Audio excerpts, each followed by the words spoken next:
deuxième étape sur la question comment contacter d'éventuelles civilisations passées bien antérieures à la nôtre, originaires de notre planète.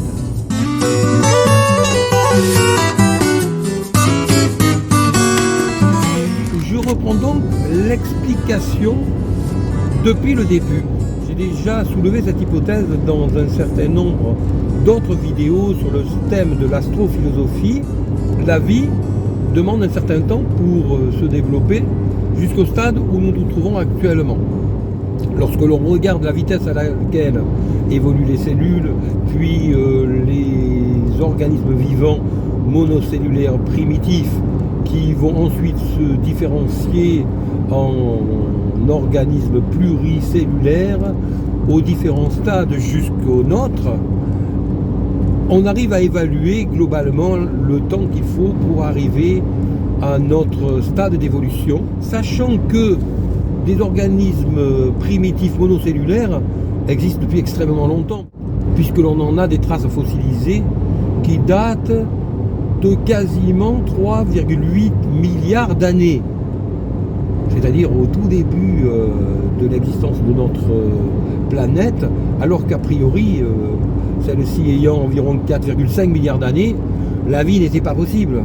Ce qui veut dire donc que cette vie monocellulaire ancestrale primitive était vraiment extrêmement résistante pour résister aux conditions extrêmes qui étaient les conditions de notre planète à ce moment-là.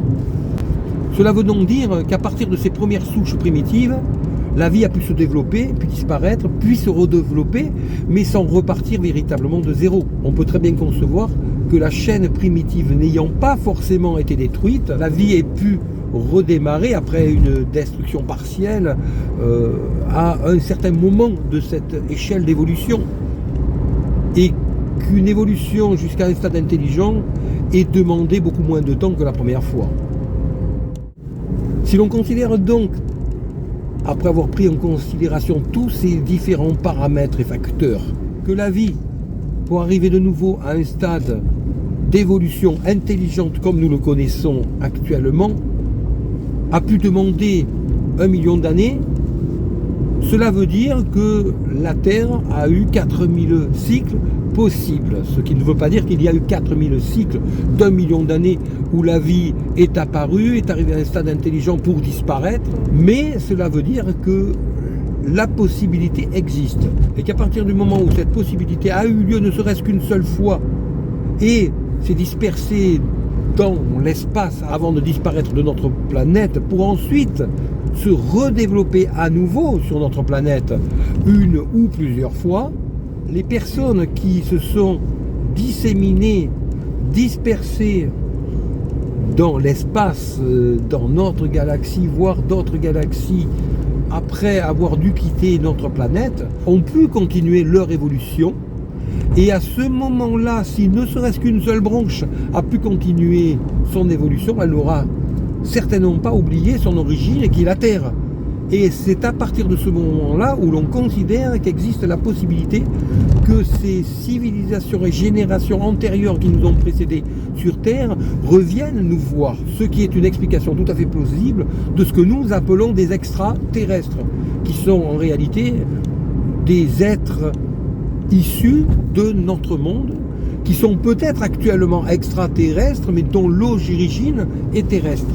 Et à partir de ce moment-là, ces personnes-là, puisqu'on peut donc les appeler des personnes, ont donc forcément atteint un degré d'évolution que je définis dans une autre vidéo, qui nous dépasse d'une manière que nous ne pouvons pas imaginer. Et à partir de ce moment-là, aussi bien les moyens de déplacement que les moyens de communication entre les êtres vivants ont dû atteindre un niveau d'évolution qui permet des choses que nous n'envisageons pas, mais que nous pouvons essayer d'envisager. Et cela veut donc dire qu'il y a certainement une possibilité de contacter ces personnes-là à partir du moment où, d'une certaine manière, nous montrons patte blanche. Et montrer patte blanche, cela voudra certainement dire que l'on a atteint un certain degré d'évolution et que ce degré d'évolution que nous avons atteint en tant qu'individu, avant que ce degré d'évolution soit atteint en tant que civilisation, nous permet de prendre conscience de leur existence. Et qu'à partir du moment où nous avons pris conscience de leur existence, peut-être beaucoup plus proche de nous que nous le pensons, on peut peut-être envisager la possibilité d'une communication avec eux. Et c'est ce qui s'est certainement passé dans différentes civilisations, comme dans l'Égypte antique, par exemple, où lorsque l'on approfondit bien les choses, on se rend compte que ce que l'on appelait des dieux pouvaient très bien être ces êtres beaucoup plus avancés que ne l'étaient les Égyptiens de l'époque. De la même manière que dans différentes civilisations, que l'on s'intéresse aux mythes et aux légendes orientales de notre antiquité judéo-chrétienne, en passant par les Romains, les Grecs, les Hébreux, les Mésopotamiens, mais également les Celtes, et différentes autres mythes et légendes que l'on trouve sur d'autres continents, tels qu'en Amérique latine, par exemple avec les Mayas et les Incas, on se retrouve face à un tronc commun qui est toujours le même, la présence de Dieu, la notion de déité étant donc une projection de ce que notre esprit pouvait comprendre forcément à ces époques-là, correspondant à des êtres beaucoup plus évolués que ce que ne l'étaient les humains à cette époque-là. Mais dans tous les cas, on retrouve partout ce tronc commun qui donnerait une explication parfaitement plausible d'un certain nombre de points d'interrogation qui subsistent encore dans l'évolution de notre humanité, dans notre histoire, et qui posent encore problème aujourd'hui lorsque l'on se réfère à différents mystères d'ordre divers et variés. Encore une fois, ce que j'avance ici n'est qu'une simple hypothèse. Certains m'ont posé la question en commentaire de certaines vidéos d'ailleurs, de savoir si j'étais en contact avec ces personnes-là ou avec ces êtres-là. Mais malheureusement, que peut-on répondre à une telle question? Bien entendu, on peut toujours suspecter quelqu'un comme moi qui parle de ces choses-là de ne pas pouvoir le dévoiler. Et de notre côté, il y a toujours eu des personnes qui se prétendaient en contact avec différents êtres. Reprenons Moïse par exemple, et ce n'est qu'un des multiples exemples qui existent dans l'histoire. Moïse à qui Dieu aurait transmis les tablettes de la loi sacrée, c'est-à-dire des règles de base permettant à notre civilisation d'évoluer de manière plus humaine. Tu ne tueras point, tu ne voleras point, etc. Ce sont les règles de base qui permettent à la société de pouvoir évoluer et progresser. Donc on peut très bien se dire qu'une civilisation un petit peu plus avancée que la nôtre, ou beaucoup plus avancée que la nôtre, serait forcément passée par ce même constat que des règles sont nécessaires pour que la vie en société soit possible et qu'elle ne s'auto-détruise pas en permanence.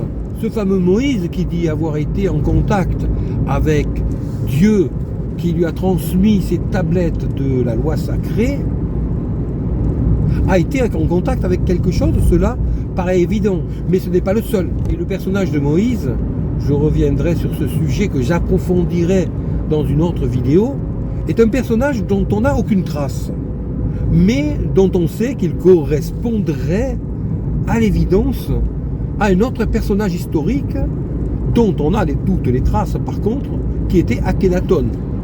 Akhenaton, ce pharaon qui a trahi le polythéisme de rigueur à cette époque en Égypte pour transformer les religions égyptiennes de l'époque en un monothéisme tout à fait inacceptable qui a donc été rejeté par la suite par ses successeurs. Mais Akhenaton correspond à la figure de Moïse quand on fait les recherches qui conviennent là où il faut, et on sait donc qu'il a été en contact avec quelque chose. Lorsque l'on approfondit l'épisode des Hébreux qui ont fui l'Égypte, c'est-à-dire l'Exode, on se rend compte qu'en réalité, il s'agissait de l'exode des Égyptiens monothéistes qui fuyaient le polythéisme qui était en réalité de rigueur en Égypte et qu'il n'était pas possible de renier. Mais encore une fois, ces choses-là se comprennent lorsqu'on les approfondit et qu'on leur remet en question des choses qui nous ont été apportées, non pas pour nous mentir, mais à une époque où les choses nous ont été apportées d'une manière où elles pouvaient être comprises. Nous sommes maintenant au XXIe siècle, à une époque tout à fait différente, puisque depuis peu, l'humain vole, depuis environ un siècle. Non seulement il vole, mais il est maintenant capable de se déplacer d'une planète à l'autre, et cela est tout récent. Mais jusqu'à présent, cela était impossible. Cela était réservé aux dieux. Mais si cela est possible à l'époque actuelle, cela a pu donc l'être dans des civilisations précédentes qui ont été à l'origine présentes sur Terre bien avant nous et ont donc pu être ces êtres célestes, divins, que nous avons appelés dieux dans des temps également très reculés, mais un peu moins que ces êtres d'une origine beaucoup plus ancienne. Donc ce problème est extrêmement intéressant, extrêmement compliqué. Il demande de faire énormément de recherches dans différents domaines. Et en réalité, il ne remet en rien en question les croyances religieuses, puisqu'il n'y a aucune incompatibilité. On peut très bien avoir compris une certaine évolution de notre humanité sans que cela entache de quelque manière que ce soit la notion de Dieu, de déité, de quelque religion que ce soit. On peut très bien être croyant en ces religions ou ne pas l'être sans que cela nous empêche de comprendre l'évolution de notre humanité ou plutôt les différentes évolutions et étapes par lesquelles notre humanité est passée et les traces que celles-ci ont pu laisser.